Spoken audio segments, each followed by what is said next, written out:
ഇപ്പോൾ രമേശ് ചെന്നിത്തല മാധ്യമങ്ങളോട് സംസാരിക്കുന്നു. അതിലേക്ക് ജനാധിപത്യത്തെയും തകർക്കാനുള്ള BJPയുടെ നീക്കത്തെ അതിശക്തമായി എതിർക്കേണ്ടിയിരിക്കുന്നു.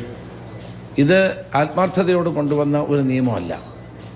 അങ്ങനെയാണെങ്കിൽ ഇപ്പോൾ നിലവിലുള്ള ലോക്സഭാ സീറ്റുകളിൽ തന്നെ 33% വനിതാ സംവരണം ഏർപ്പെടുത്താമായിരുന്നു.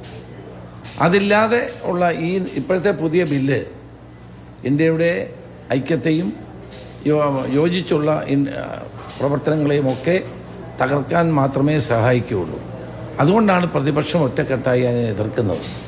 ഇത് വളരെ ധൃതി പിടിച്ച് കൊണ്ടുവന്ന ഈ നിയമത്തെ അതുകൊണ്ടാണ് പ്രതിപക്ഷം ഒറ്റക്കെട്ടായി എതിർത്തിട്ടുള്ളത്.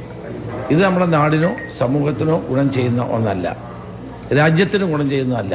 ഇന്ത്യൻ ജനാധിപത്യത്തെ ദുർബലപ്പെടുത്താൻ മാത്രമേ ഈ നീക്കം കൊണ്ട് കഴിയുകയുള്ളൂ. അതുകൊണ്ടാണ് പ്രതിപക്ഷം ഒരു മനസ്സോടുകൂടി ഒറ്റക്കെട്ടായി ഇതിനെ എതിർക്കുന്നത്.